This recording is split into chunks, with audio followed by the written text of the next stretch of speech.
Welcome to the Inflection Podcast, where we explore the pivotal moments that have shaped us into who we are today. I am your host, Anabi, and I can't wait to dive into these moments with you. Let's get it.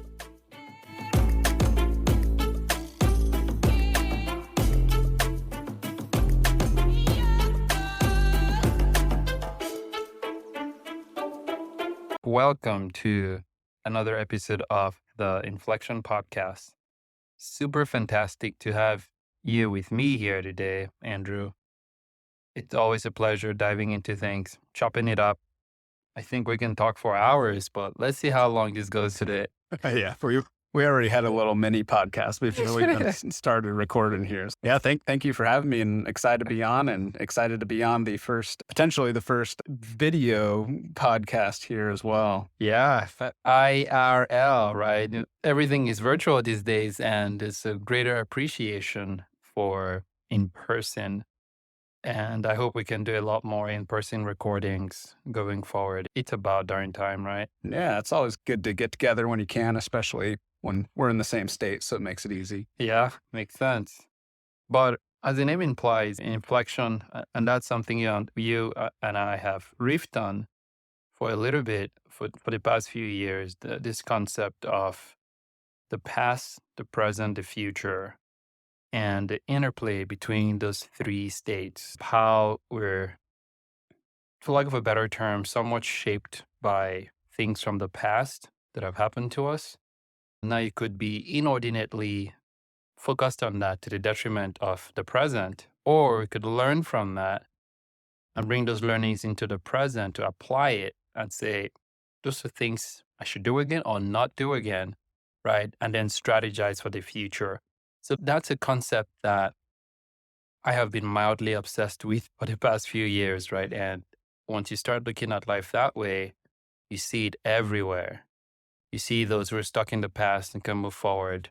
You see those who are so future focused that they lose sight of the present. And Right. It's something that keeps me grounded. So you and I have talked about that quite a bit, but let's dive in for you and maybe go back a little ways, right? How did it all start for you with Kingdom Analytics and some of the things you're working on right now? What was that? Was it a series of aha moments, or how did that look like? Yeah, no, it's a great question. And to be honest with you, it's something that I never saw myself doing. So for those who don't know, Kingdom Analytics, we're a data analytics company. We have access to thousands of data points on every household in America. But really, Big brother. Yeah. But with the goal of saying, hey, how can we use this information for good to help people and not just try to sell you a product or something like that? So I grew up in the themed entertainment industry. So my dad designed theme parks for a living. And as a kid growing up, that seemed like a pretty solid direction to head towards. So I actually went to school for design management and tourism development. I wanted to get into the resort design space. And so I had data, numbers, things like that. I was very much on the other end of the spectrum there. So I was working with a real estate design construction company. We did a lot of work with churches and I was on the design side, but was getting more and more involved on the real estate side of things. Yeah. And that's where I started to see there was this empty spot in the market where a lot of these churches were coming to us ready to do these $10, $15 million building projects, but had done zero due diligence whatsoever. Not to any of our fault or their fault. There just wasn't that kind of information available out there for churches. So due diligence in the sense, folks who are going to potentially be coming, and things like that. Yeah, I mean, there's tons of stories I could get into where they were gifted land but really wasn't a gift. It came with all these different responsibilities and ended up costing them. Or, hey, we want to do this, but we haven't really thought any further past, we just want to do this. Yeah. And all the implications and who's in the community and what that means.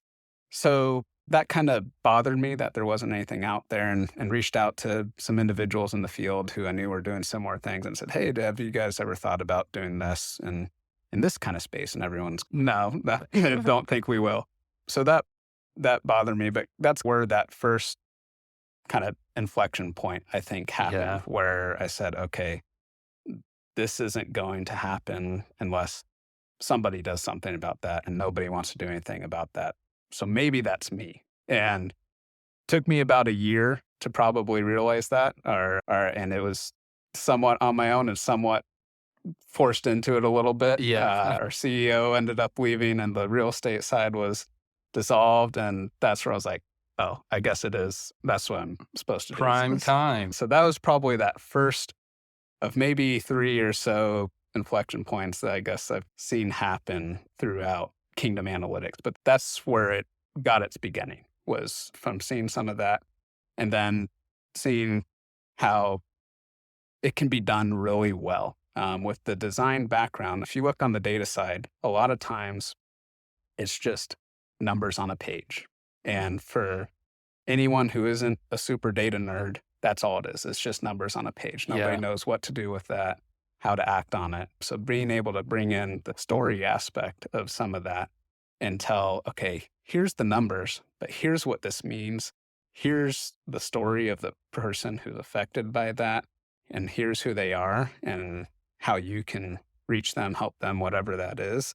That's what helps bring some of that to life. And it just really wasn't being done at that time. If you think about it, we humans are story creatures, right? We understand the world through stories. How does it make me feel? You've heard the hero's journey, right? Many movies follow the same pattern. Right. The hero goes on a journey, he fights a dragon or this big baddie. And for a lot of us, right, for a lot of humans, we tend to see life through the lens of stories. And many times brands, businesses, nonprofits, churches, the list goes on. There is tendency, and I have this too, this tendency to hear all the numbers and the features, if you're building products or whatever, to the detriment of what's the story here, the overarching story, and how does everyone fit into this bigger story? And the story's not all about you. Yeah. Surprise. Yeah.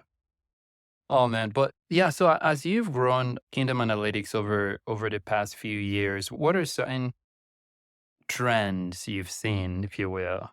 Yeah. So we've run into a lot of trends, and you can guide me whatever direction Yeah. you want to take me here. I'll say one of the biggest trends we've just seen as a whole. So for perspective, we've probably done 600 plus studies around the country with different communities all throughout the country. So we have a pretty good representation, understanding of just America as a whole. Yeah. One of the biggest trends that we've seen just from 2017, from when we started to today, is we all have this second job that we don't really recognize we have. And that's that the average American, and this is what we're seeing over and over again, spends 8 hours a day outside of work looking at screens of some kind. So 8 hours 8 hours a day, a day. in addition to whatever you're doing at work. So your computer, your phone, TV, any of that. So it's a second full-time job. And Wow. what's happening is when we do these studies, we always look into, okay, what are the life concerns in these communities? What are people struggling with? What are they dealing with? So the organizations we're working with can maybe help address some of that. And what over and over again is time for friends and family, stress, time to relax, balancing work and family are like always at the top of these concerns that people have. And really, we think that time aspect is a part of it. So we're essentially being distracted as a nation in some ways. So I Tell me think, about it. yeah, I think there's a lot of ways where we can come in and maybe redeem some of that screen time and use it for good, but also maybe maybe we don't have to be on the screens 24/7 and Yeah. always looking at that. But That's a really good stat to bring up. Wow, 8 hours a day. and that's I- average. So some people, Some people are collectively raising the average, right? And I knew this. I didn't know the exact number on that, but from my own personal life too, and just from observing people around me, I've noticed a similar thing with just the amount of time alone. We have a couple devices between us here alone, right? And all of these devices are vying for attention, alerts, notifications, message. There's a deluge of things to distract us. And this was the reasoning for me behind 2 years ago, I bought a Chrome extension, self-focus. And I was looking for ideas on what are certain things or certain ways to help. And my term is let's make focus sexy again. I like it. My wife always cracks up when I say that, but that's the idea, right? What are ways we can help people focus? With me being a case study, help myself focus, and I'm sure the other personas or archetypes out there that are similar to my own situation, but couldn't agree more. There is a deluge of things to distract us that takes away from the present and Right. being present with friends, with family, and just being mindful, right? Yeah, exactly. Because what's happening is you get to the weekend, the work week's done, but you feel like you just worked two jobs. You feel like you maybe didn't get everything done. You weren't as productive as you thought you were. You're probably twice as tired. And it just leads to a lot of disruption, both with family and not being able to be fully present there. And you and I both have young Yeah, kids and similar know stage. how that is. And yeah, so that's one of probably we get into 50 different trends, but maybe that's another Yeah. podcast. And even COVID, right? That was a big inflection point around the world for a lot of people, right? Picking up new skills, doing things differently, losing livelihood, and figuring out, oh, there's something else I can do. And I'm sure looking at data in that time period alone for the massive disruption Yeah. of COVID, I'm sure there's a lot of interesting things there as well. There's a lot. A lot of what we do is on the faith-based side of things. Not everything, but a lot of it is, and we track a lot of that. So different beliefs and things like that. One of the things that really stands out pre and post COVID are just what people think about people who go to church. So there's massive studies that were done in 2017. If you surveyed and asked people, do people in the church generally behave like Jesus would have behaved? About 60% of people would say, yeah, generally, not always, but yes. Post COVID, that dropped down to 30%. So it cut in half, 50% a drop. 50% drop Wow. in just a couple years. Some of the, on the, not on the church side, but just in general, we look at marketing preferences and communication preferences and things like that. And the interesting one we saw was some of the traditional media, so direct mail receptivity rates actually went up during COVID. And I think it's because we were all stuck inside. It was an excuse to go Makes outside. sense. You had some kind of physical contact that was I happening. love getting the mail. Yeah, yeah, Even like, before COVID. that was like an event for the day, just to go outside. And we've seen those stick around. So we've actually been doing quite a few direct mail campaigns with our clients recently as well, too. Very interesting. That's fascinating. Wow. A little more personal touch than the email. It makes me wonder with my marketing strategy for some of the things I'm working on. I should look into direct mail. That's a good stat. But yeah, bringing it closer home to the Arizona ecosystem here, right? Arizona is a interesting ecosystem as you think about tech, the hodgepodge of folks, the infusion from other places and stuff like. What are certain things you're excited about in our local context in Arizona? Yeah, I think there's a lot to be excited about. I feel like we are that underdog right now that's starting to rise up. There's a large network of people who are ready and connected. We're a large city. We're the fifth largest city in the United States, but it feels quite a few people around town, and it feels Yeah. like a smaller city. There's a connectivity aspect there, and I think compared to just places I've lived in the past, people here seem ready to help each other, and to not to say those other places don't, but Yeah. you see it more here, I would say, where people want to help each other up and do something together and advance things. So I think that attitude that you see here is part of it, and we all have that common bonding in the 3 months of the summer when it's 118 degrees that we suffer through together, and then we make it out. And I You think, start getting all the messages from people. Are you okay? yeah, Are you guys yeah, okay? yeah, we're just inside. So I think there's some camaraderie that comes with some of that, and Yeah. that's one aspect there. And we're also getting, I know people have different views on it about us getting everybody from all the other states who are moving here and things like that, but it brings in lots of different perspectives, lots of different talent. That's a good perspective. And that's something unique as well, that not every city has that to the level that we have here. So I think that keeps us on our toes and helps advance in technology and everything there too. Yeah. Along those lines, though, what are some untapped opportunities? In Arizona? Yeah. Mm, Or we could broaden it a little bit yeah. beyond Arizona, but what are some untapped things that are glaringly obvious to you, but people are not grabbing onto that for whatever reason? That's a good question. I'd say untapped. Kingdom Analytics was that for you Right. years ago with the nonprofit church ecosystem and providing that. I would say one that comes to mind is with Hollywood. Now, you see everything going on in Hollywood now, and a lot of people don't know, but before Hollywood was Hollywood, I think it was New Jersey or something like that, where everything was filmed. That's where all that was. And all these regulations started popping up, making it more difficult to produce movies. And they moved to Hollywood to avoid all that and do that there. I think they're falling back into that same trap. And we're not too far from there. And we have, I think, a lot of really cool scenery and a lot of available industrial space for sound stages and things like that. That could be something where we're a kind of movie studio central potentially in the future as people start to look elsewhere outside of Hollywood. Just not in summer. Yeah, exactly. Not in summer maybe, but they can go. Atlanta's been doing that. They're almost everything now is filmed there potentially, and especially with Marvel and things like that. But I could see that as you don't see too much of that happening here. And if we had some incentives as a state, I think there would be probably some interest for production wise there. That's very interesting. Yeah, I never thought about that before, but it makes sense. Yeah. Maybe there's some good reasons I don't know about that. Yeah. That's keeping them, but. No, that's very interesting. What are certain things you know now and you wish you knew years ago when you started a company and other companies after that?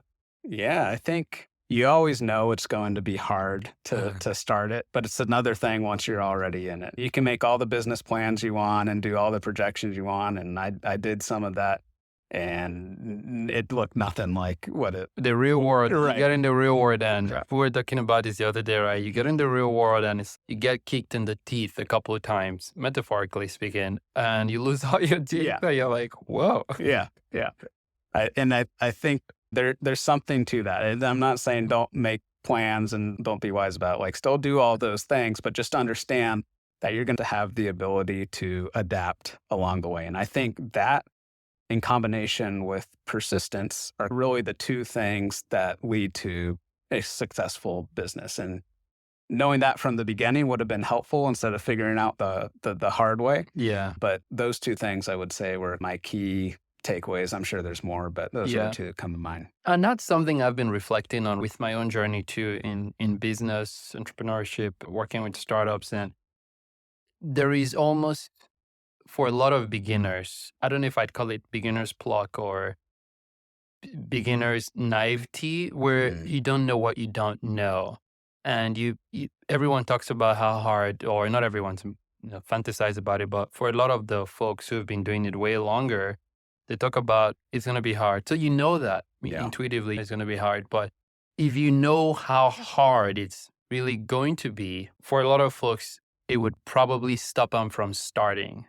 So there's almost a euphoric aspect to the idea that we're in love with and we're going to run with, which I think is good, because if you knew the whole reality, far less people would get started. There's a concept called, I might be getting this wrong, but I think it's called uninformed optimism. And it looks like a graph where you hear about quit my job and do that thing too, but you're uninformed about all the things they had to learn along the way and to get to that point.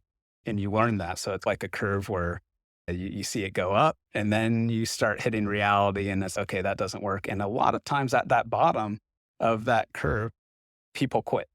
And unfortunately, then they hear the next thing and they start that curve again. So it's a bunch and it's just going lower and lower. Oh, man. Staying with it, the persistence aspect of staying with it and figuring it out and being in it for the long run and trying to figure out if it's something you truly want to do. Sometimes it just makes sense to say, hey, this isn't for me. I need Yeah. to do something else. But Yeah. if you're doing that every year, that's tough to do for a long period of time. Yeah. No, that's key. And my term for that is pragmatic optimism. Mm, So at first, using my own case as an example, starting the agency, scaling that, bushy-tailed, bright-eyed, optimism to the max, right? right. And then you hit the harsh realities of growing an agency, the cycles, business development, scaling marketing, team members, people disappearing on you when the deadline is tomorrow. Yeah. And having to stay up all night. But that really grows your muscle as you persist. But I think it also makes your optimism more realistic, because the mistake folks might make is to become jaded and pessimistic, which I think is still bad. Yeah. But the pragmatism in there is, yes, be optimistic, be hopeful. Your demeanor should be one of hope, but back it up with the work and the realities of this is going to be hard. You might do everything you can and it might still fail. And that's, for me, that's the tension. I think pragmatic optimism is a tension of being hopeful and embracing the art of possibilities. Great book, by the way, by Ben Zander. Mm. Free shout outs for that. It's sponsored. not sponsored. But also weighing that with being realistic, being hopeful, but having realistic expectations. For me, it's a tension, Yeah, for sure. I think that's something that never really goes away. Yeah. But going back to your question, what would you say in starting your business was one of the things you wish you knew from the beginning? And I think very similar. And I did the math on paper and, you just need 5 retainers paying you a couple grand a month and you're sustainable. If I just call 500 people a day. Yeah. But you realize it don't quite work like that. There's so many other variables. And then you start and then you realize, yes, but you could scale, but you also need manpower to do the work. So you don't commit to a bunch of work, which you can't do. And then it makes you look unreliable. And then you got bad reviews. So I think I had all this analysis paralysis going on. And looking back now, for a lot of those things with the right processes would have solved for themselves. I felt like I was always applying the gas and then slowing down because I was overthinking a lot of things. So that's one thing, looking back now, that I think I know better about. Mm-hmm. But also is partnerships, right? There were times when I held on to the whole thing myself and tried to power through, to the detriment of relationships, of being present with family. I was just hustling and grinding. And looking back, I'm like, why did I do that? I should have brought on key partners, or at least one key partner initially. That would have saved me a lot of grief and would have scaled better. So that's one thing actually I've been thinking about. And as I talk with a lot of entrepreneurs, that has been a theme as well. Yeah. It can be a game changer, and it could break your business too if you have the wrong partnerships that can set you back. But I think spending time on key partnerships, like our conversations and some of the things we're working on the back end, stuff like that, I feel like I could have spent some more time rather than hanging on and trying to do it all myself. Yeah. And focusing on the most important partnership with your marriage there as well. Too. Yeah. You don't want to sacrifice that for anything. Yeah.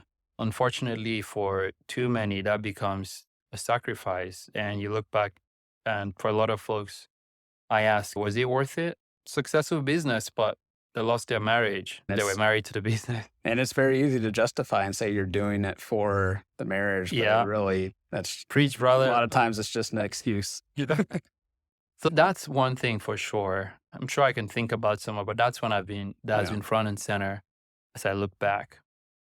Another angle I want to take, speaking of opportunities, there's this term I've been hearing about more lately, and it's the idea of boring businesses.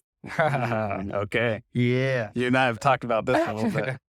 Yeah, so I don't even know where to start with that, because on the one hand, we have SaaS, productized services, and businesses like that. But then there are other kinds of businesses that are the lifeblood, right? Main street businesses of the US economy and maybe even around the world. And if you will, and I've been looking more into that. And I know you have been as well. So let's talk through that a little bit.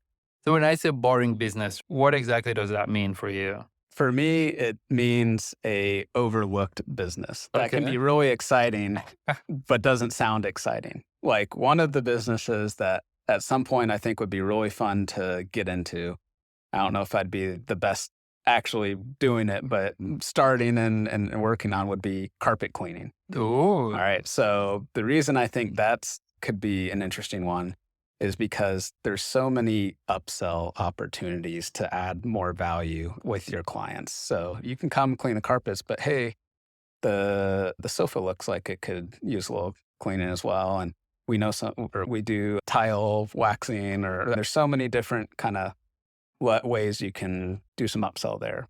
I like it. So that's one. I mentioned this to you the other day. Ice bending machines is one.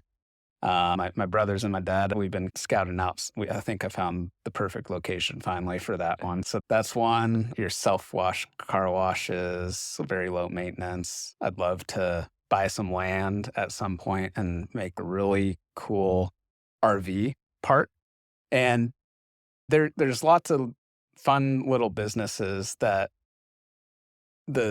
are just overlooked, I feel like, Yeah. and have tons of opportunity behind them, mostly because people weren't thinking or do they want to do that. But And people need them. yeah, and it's something that's needed. I think one way with all those kinds of businesses where you can really stand out is most people in those businesses are just doing the day-to-day stuff. Just it doesn't take much to stand out and be that shining star in the industry. And there's a book called Talk Triggers, which I'll plug, not sponsored Oh, yeah. as well. But it really hits to the point I'm trying to make of what are like the one or two little things you can do that make you really stand out and make somebody want to talk about you. So an example would be there's this hotel we stayed at where by the pool, they have this phone and it's sitting there. And if you pick it up, somebody answers and says, popsicle hotline, and they'll come out and bring you a popsicle. Now that's something you'll tell. That's I'm telling cool. you about it Yeah. right now. So it's, No, that's cool. So little things like that, and you could do that in your pressure washing business, whatever it is. You could like pressure washing, for example. I just said that one. You could film a time lapse of you doing that and showing them the before and after pictures. That takes 10 seconds to set up, but that's something that they're going to show. They might even post that. They might show their friends, and guess what? Your logo's on there, your contact info's on there, and really also shows them what you did and the Yeah. value they got from that. It's Dude. little things. No, that's amazing. And for me, with Main Street businesses, boring businesses, it's what does it look like to take a traditional business like that and overlay really good technology, right, around that? Or what does it look like for someone to be able to know they're going to call and someone is going to pick up versus wait for an hour wait time? What does it look like to schedule through an app or through the web portal? So those are some ways for me I think through it. And those are fascinating examples. Those are excellent examples like laundromats, another one I've been looking Yeah, into yeah. and things like that. It's pretty interesting when you start doing the numbers and Right. seeing the possibilities with it. Yeah. Especially if you have some vending machines on site as well and different Upsells, right? Yeah. So now you have the building, or at least for that, let's hypothetically look at a laundromat, right? So Yeah. you have let's say you lease in the building, you have 20 machines in there for laundry. So folks are, whether it's coin operated, card, whatever, folks are using those. You have vending machine or machines for Right. dispensing food and beverages and stuff. Or a step further, vending machines dispensing your own brand of detergents and cleaners. Yeah. So that's another thing where you're selling your own detergents. And then you can also have an ATM, right? Right. You're making what, 2 cents or whatever per transaction. So there's so many different ways. And for me, that's part of the interesting thing about I used to shy away from physical businesses, Yeah. but in my look into it, like there are some opportunities there as well to overlay it in concentric circles, Yeah. quite a few things. And especially in kind of physical brick and mortar businesses where you don't need to do really quick turnover like restaurants to be profitable or something like that. length of stay is something that's really important. This is something theme park gets it, hotels get it. They want you to stay on the property as long as possible because the longer you stay, the more you're going to be spending there. So providing, even if it's free things for them to do while they're doing their laundry or TV or whatever it is, that's extending the length of stay that they have there and the likelihood that, hey, now it's time, I need to get a Coke or whatever it is, and having those Been here opportunities. 3 hours. Yeah. Thirst. I love it, man. What advice would you give to, so like you and I, we had jobs and then started companies and Mhm. consult and stuff. But for a lot of folks I talk with, the biggest step oftentimes is the first step. Yeah. And it's like, how do I start? How, from your anecdotal experience, and this is very broad, right? What would you say to folks who have these ideas for stuff, but just don't know how to start? Yeah. It's really easy to have ideas. And you and I both know this. We Yeah. probably got The 80 diamond ideas dosage. each. Actually acting on those ideas is what makes things happen. You can have a million ideas, but if you act on one, it could be $1 million idea. Yeah. So I would say the advice I would have would be a couple things. I would set a goal for yourself of when you're going to launch. Have that launch date and don't make it like 10 years in the future, like sometime. I have a launch date in 2034. Yeah. Something that's going to push you a little bit that you'll have to act on it. And then either bring some friends together or people you trust and tell them that, or even, hey, make the announcement on social media that you're launching on this date. And that's going to give you the accountability you need to push forward towards that. And also, if it's a financial thing where you need X amount of dollars, find that minimum amount that you need to get started and start with that versus I've talked to people in the past where they say they need 50, 60,000 to do this, when really you can start it with 2,000 and work your way up to that. You don't need all the brand new washing machines or whatever it is. You can start small, and that's going to be better than not doing anything and it never happening. Yeah. So if you're really serious about starting something, I think it's totally fine to start small, grow slow. And when you grow slow over a long period of time, it starts growing real fast. Flywheel, right? Yeah. It's like you make all those steps, you push. If you think about a flywheel up a hill, and then at some point you reach the summit, and now it's a 10-year overnight success story. Yeah, I like that.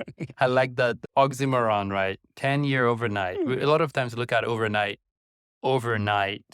success stories, but you forget. I think I saw a graphic, an iceberg, and the tip is the overnight success, but there's a lot underwater that you don't see. Yeah, it's like investing. A lot of it, you're investing in your business, and investing, you see a lot of times that compounding interest and you start to see that exponential return.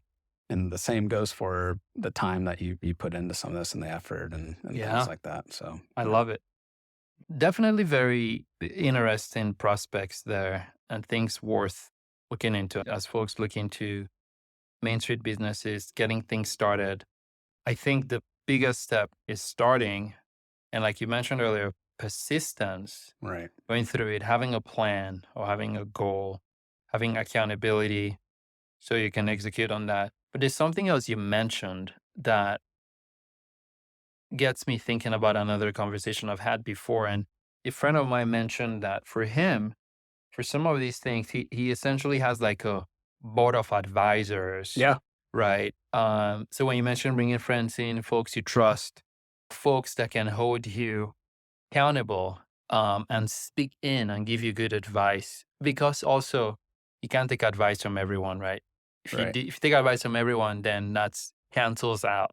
You have to be wise about who you choose. Yeah. And I think one of the important things is to choose people who aren't always just going to agree with you. Like, I would definitely want you on my board of advisors, but me and you are very similar too. So I would need somebody else. And then one of the things that I've been actually playing around with that's been really fun is making a ChatGPT board of advisors where you tell me about it. Go in and say, okay, be my board of advisors. So with the ChatGPT board of advisors, you can essentially go in. I've been playing with this in different ways. I'm sure there's some better ways to do it, but you can go in and say, all right, you are my new board of advisors. And the board consists of Benjamin Franklin, Steve Yeah. Jobs, C.S. Lewis, or whatever.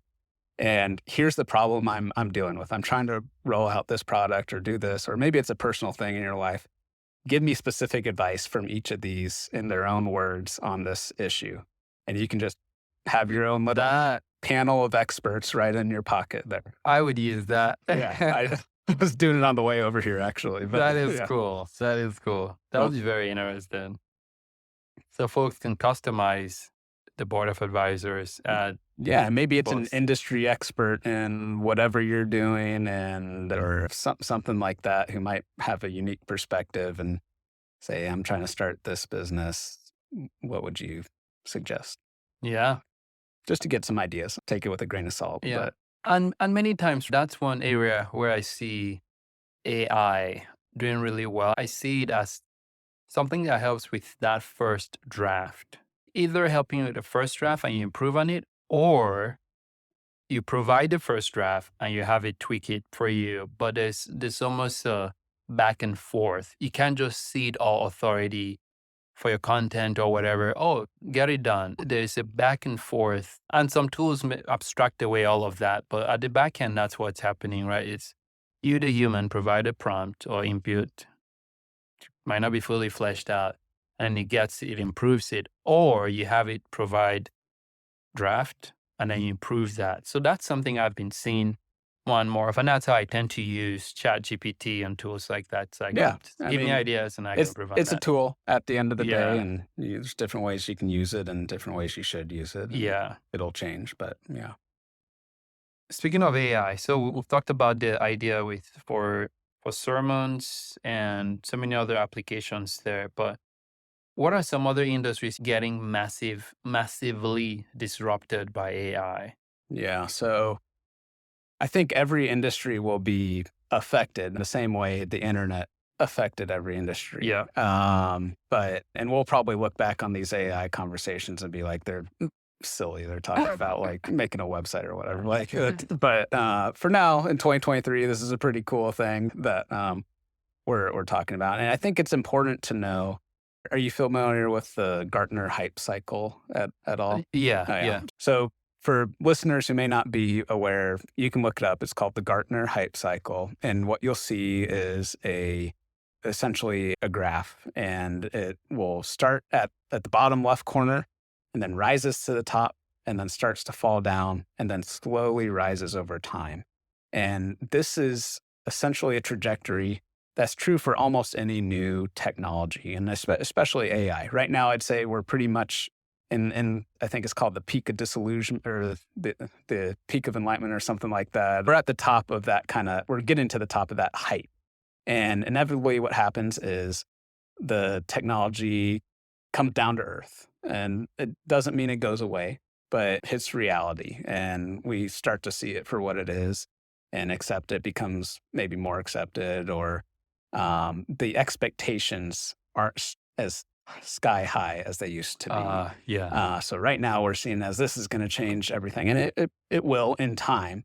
I don't think it will be necessarily the time we all have in our heads of like next Monday or something like that. And what happens after it hits the bottom, the trough of disillusionment, you start to see it slowly rise. And that's where all the cool things happen. This is where it starts getting accepted broadly across industries and applied in cool ways and things like that.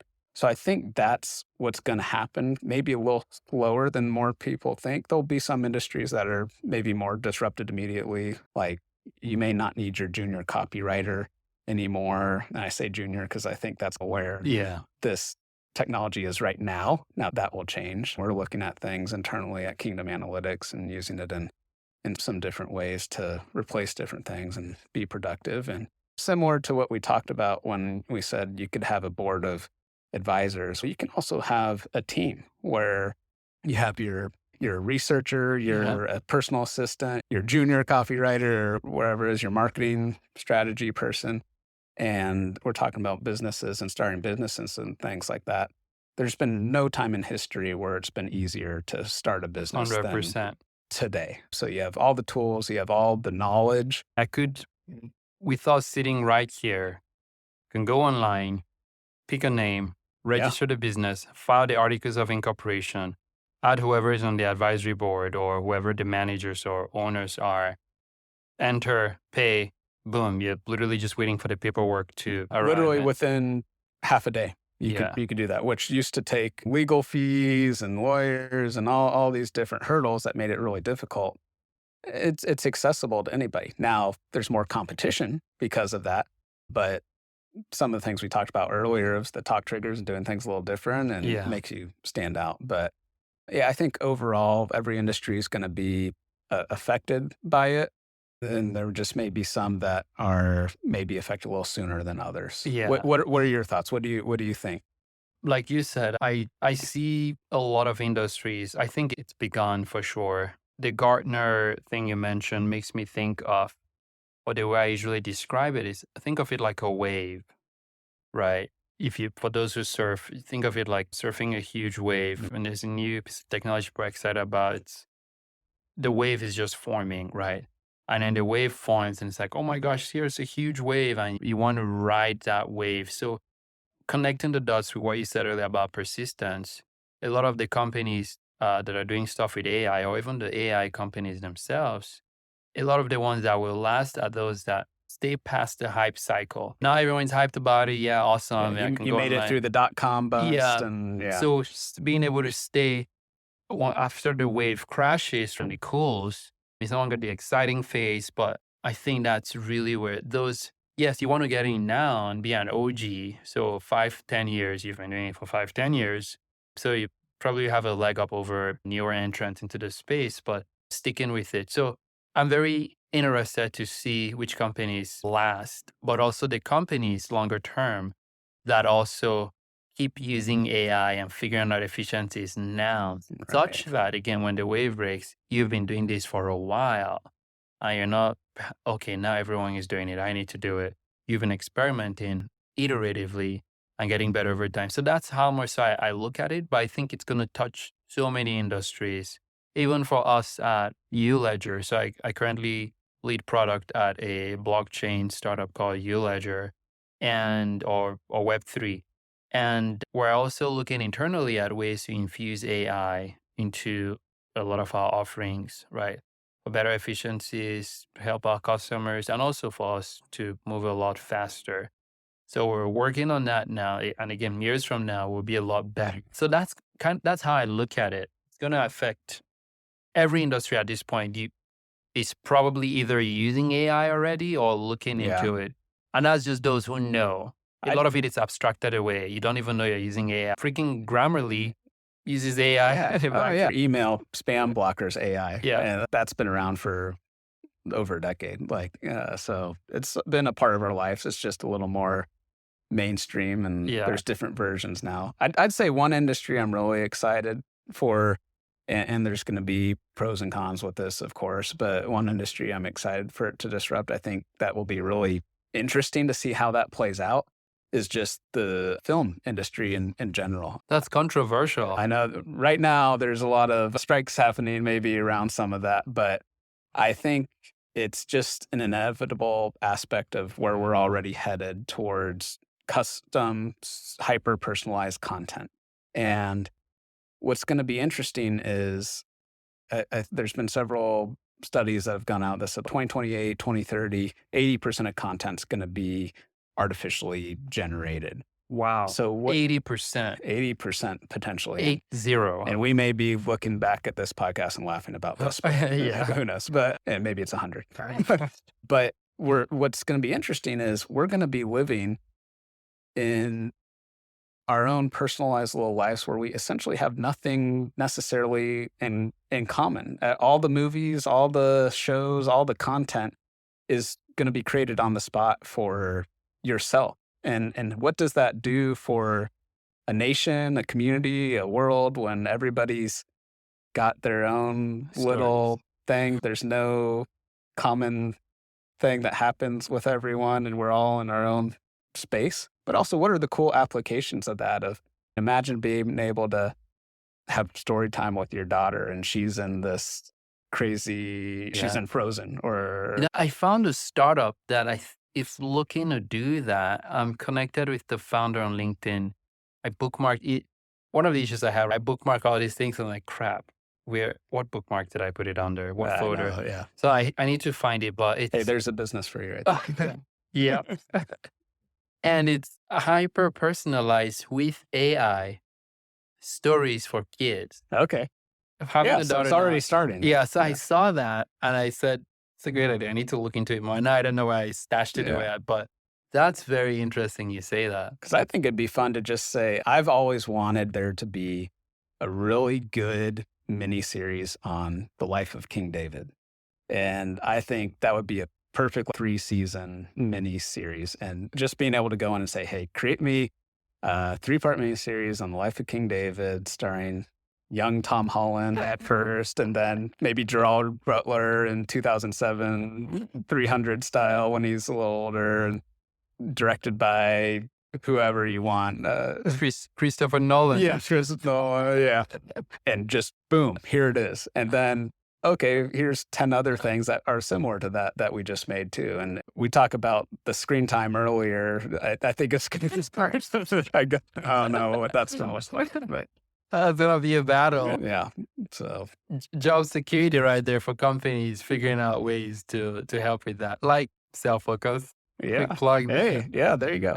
Or one industry that's not here yet that I think will be a really cool industry that I would love to do something with at some point and or would have loved to is in-car entertainment when we don't need to drive anymore. And what do we do when we're in there and having some, maybe you have the Netflix car come pick you up or the Uber Eats restaurant car or the sleeper car come get you or whatever. And there is a lot of data there as well, right? Depending, as we talk about hyper personalization, the folks in the vehicle, the places you're driving through, content can evolve or change. Yeah. You're driving through Arizona. Let's say you're traveling from California to Utah through Arizona, right? A lot of places along the way.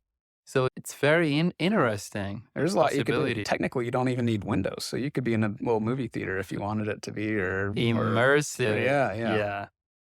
Oh my gosh. Very interesting times to be alive For sure. right now. I know our world has a lot of problems. There's a lot of pain and suffering, but through it, there's also a lot of hope Yeah. and opportunity to create lasting things and add value, really.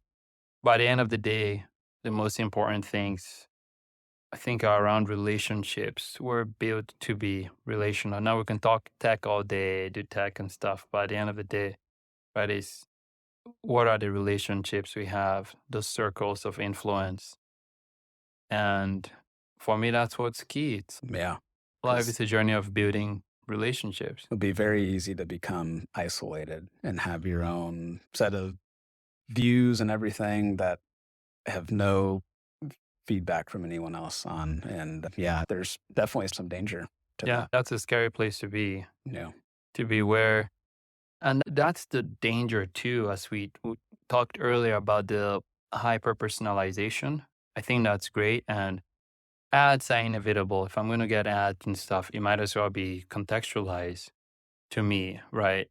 I don't am getting ads about AARP or what. I'm like, this is not relevant to me right now. Not yet. Not yet, right? See, if I'm going to get ads, I want it to be hyper personalized. But as we think about the hyper personalization, super fragmented or individualistic, or even leaning towards narcissistic sometimes. So I'm like, if all my content and everything revolves around me, and maybe this is getting too philosophical, Mm-hmm. but I wonder what that might look like, right? When I am an audience of one, everything is geared towards me, me. Yeah. It might really narrow the precinct of my consciousness and existence when it's not wider, right? It's just hyper focused on me and thinking through what might that do to our civilization. I think it's definitely something that is probably more so a Western problem culturally, where we have the independent, self-focused, maybe selfish mindset. And honestly, I think China and some of these other cultures are hoping we keep going further down this path and are just totally unplugged, uninvolved, and they can come in and do what do what they want to do. They set limits on screen time for kids, and there's laws around that there. And Yeah, I think they see some of that where it probably wouldn't fly in our culture here. And 100%. That's my challenge too with my branding for self-focused. okay, So yeah, like, oh man, I want to call it focus, but I was doing some research and some things already called that. So I may change the name eventually because the premise is to help folks focus and be present and take back. So anyway, I might keep that for a yeah. while and take back But the people the time. downloading it have that mindset and that desire that they want to do Yeah. that. Yeah. They're So doing it that's a on their good. own. You're not telling them, Yeah. hey, guess what? Your new computer time's 10 minutes now. Sorry. Oh man, but yeah, so that's those are some things that I think through. Some folks may also consider this. You mentioned China and some other places, and how it's good for them if the West or United States collapses. But have you heard some of the things around TikTok and how the content pushed here stateside is a lot more dumbed down, Yeah. silly dances and stuff? Which I won't lie, some of those are fun, and then more educationally minded stuff, right? Right. And that's interesting. It goes back to our whole being distracted as a Yeah. nation aspect. Just distract them. Yeah. And then we won't see what's really happening or have good conversations and actually make something of ourselves if we're so distracted. Yeah. And possibly divided as well, Yeah. depending Yeah. on what algorithm you're in, and think how extreme that's going to be when you just get your own self-created personal stuff that just goes directly to what you already believe and just reinforcing that and Feed growing that that. dopamine, Yeah.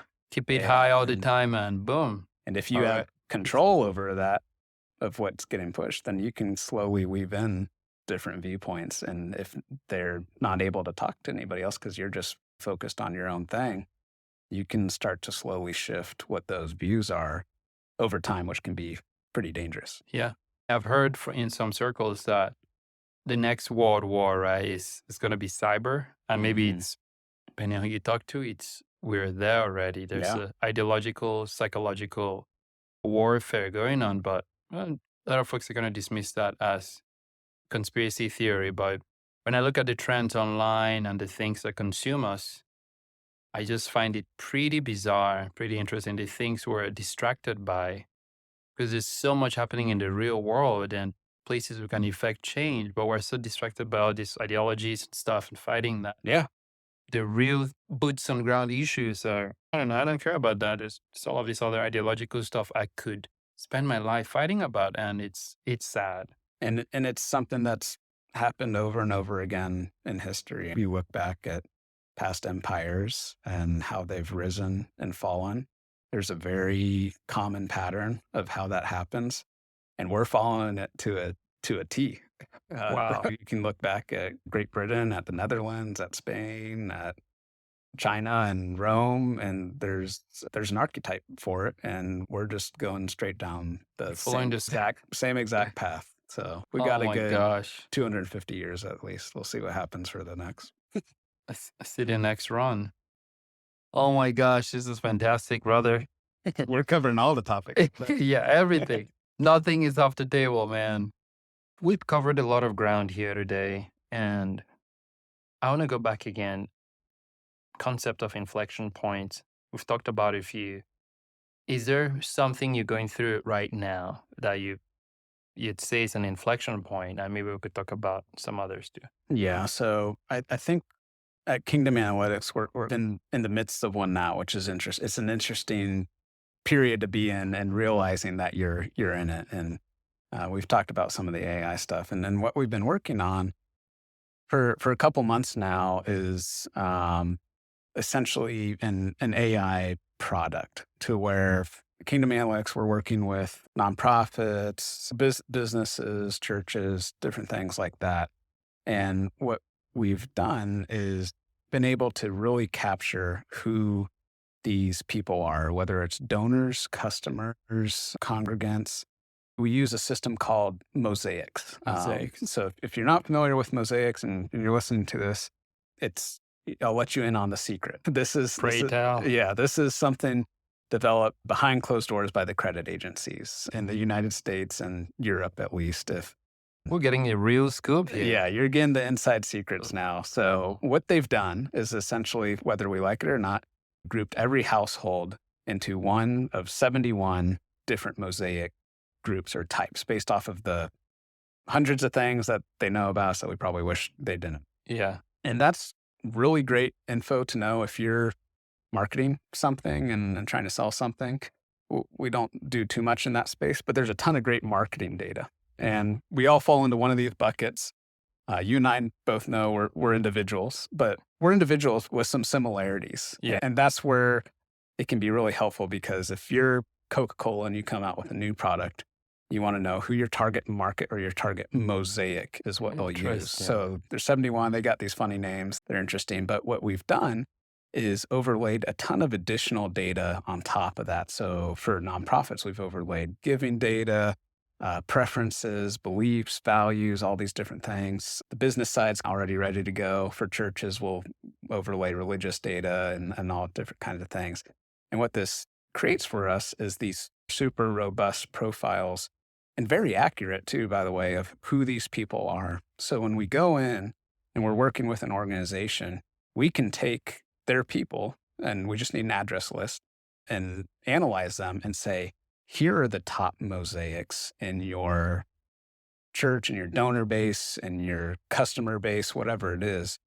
And then we know, with the thousands of details we know behind those mosaics, what we've been working on now is, what we used to do is just provide you a report and said, here's some recommendations and things like that. We still do that.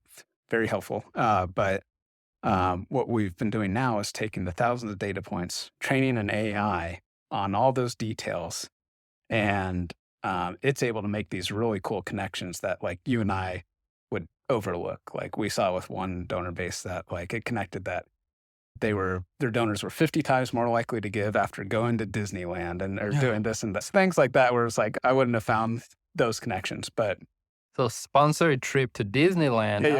The little Mickey Mouse on your call to action. But what this now allows us to do is really similar to what we were talking about earlier with your own personal counsel through AI. We can now create a essentially virtual person or customer where, if you were running a nonprofit and you wanted to talk to your donor, you could essentially have that conversation as if you were talking to and getting the opinion of 100 of your donors, and succinct in one conversation. Yeah. And that's something we're really excited about. I think there's so many applications with that.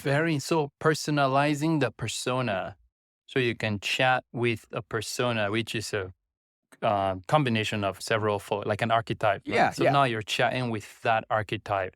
Exactly. So people are nowadays pretty familiar with ChatGPT. So you can think of it like that, as if it's a pre-designed ChatGPT that's going to respond to you as if it is your top donor profile. And you can ask it specific things like, hey, we're doing this campaign. What are your thoughts? And it'll give you very detailed thoughts. Or you can get just straight to the point. Hey, how can I better communicate to you in a way that you're going to engage with me? Or if it's a church, hey, what does the perfect guest experience look like for you from the first time you step on foot of our campus? And we'll train it on who these organizations are as well to give the context there. Or customer-wise, what would you think of this new product? How much would you pay for it? All these different kinds of things. I need that for the products and building. There you go. We'll put one together for you. Awesome. Wow, that is pretty cool. Are you getting some interest in that already? Yeah, it's one of those things where I haven't fully built it out yet, but there's already a line at the door. So there's some pressure to get something out there. That's a good problem to have. So we have the beta version out now that is basically a little more hands on my end, trying to get everything together. The long run, we'll have it a little more automated, but we're getting it out there, and there seems to be a lot of interest, provides a lot of value, and can be done pretty affordably as well too. I love it. So what else are you looking at on the horizon? So that's pretty cool. Yeah. And add me to the list there. But what else is coming down the pipeline. And Yeah. I'll link to all of these in the show notes, by the way, for those who are curious. Something that we've seen that's been really interesting is post-COVID, coming out of COVID, we saw a lot of churches come back that were about half as full as they were before and still sitting on 10 acres or whatever it was. What we've realized is when we're doing all these studies with these churches and we're pulling all this data to find the ministry needs and helping them reach their communities and things like that, we're kind of disregarding all the market data that any developer would be pulling to evaluate a property for real estate development. So post-COVID, we actually started looking more into that and saying, hey, what if we look at the ministry side, but also look at the market side as well and say, what are the opportunities here to create a sustainable church? And if we're using 1 acre, 1 day a week, what does the market say that these other land parcels could be used for? And we've seen some really interesting use cases where maybe it's medical office or maybe it's a Chick-fil-A. And guess what? Co-working space. Yeah, both of those parking lots are available on Sunday, so that works well. And what we've actually started doing is partnering and developing these properties with the church to where they can get sustainable ministry income coming in. People are coming from the community to the church, which doesn't usually happen. And they're now at the center of Main Street again, like the church used to be. So it's like a win-win situation. And that's something I'm excited about for the future. I think could be basically a new model for the church possibly going forward. There's a whole bunch of other things not really related to what we talked about so far that I won't open that can of worms, but personal finance is something I'm really interested in and sharing some tips and tricks with people on some of that so that you might see something coming soon with some of that as well too. Let's go. And hey, so amazing to have you on the podcast. I'll have you on more episodes for sure, because whenever we meet, so many things to talk about. But I appreciate you coming on, sharing your thoughts, ideas, and I'm appreciative of that. Thank you so much, brother. Thanks so much for having me. It was great being here with you. Let's go.